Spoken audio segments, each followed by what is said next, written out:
मंत्री घर आगे विक्षोभ पंचायतीराज और आईन मंत्री अरुण साहू बासभवन घेरी ग्राम्य रोजगार सेवक संघ घेराव बेले ग्राम्य रोजगार सेवक संघर कर्मी और पुलिस मध्य धस्ताधस्ती होईछि।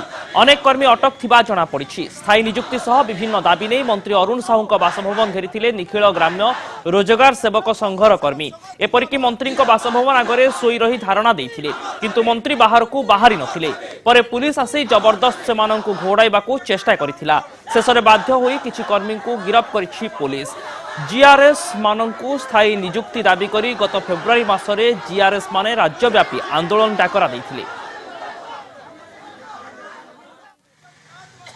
गत दिन जो आमर होता गोटे स्ट्राइक होता फेब्रुआरी से निजे आमको डकई कहले मरुड़ी परिस्थिति तुम एमती स्ट्राइक कर नहीं गरीब लोगों को तुम साहाय्य कर। आमको गोटे लक्ष्य धार्य कराई 2300 कोटी टका खर्च करी तुम एप्रिल मसरे आसिले आम तुम दाबी जो दाबी तुम रखब आम रखू से टाइम आम कहीदेलु स्थायी नियुक्ति बोली से आज जे आमको डाकी ना कि शुणी ना से आम आम कार्यबंद आंदोलन को आम ओह्लैचु। आम दाबी 100% आमको रेगुलर करने आमको पीओ पदवी पूर्ण करने गत दिन मंत्री सचिव आमको कथा देते जे आपण मैंने मार्च टार्गेट क्लोज कले आपण मानक रेगुलर कर मंत्री रेगुलर करने बदल आम मानक जो आम माने शांतिपूर्ण भाव स्ट्राइक करूँ आमको पुलिस लगे गुंडागर्दी लगे आमको गिरफ्त कर।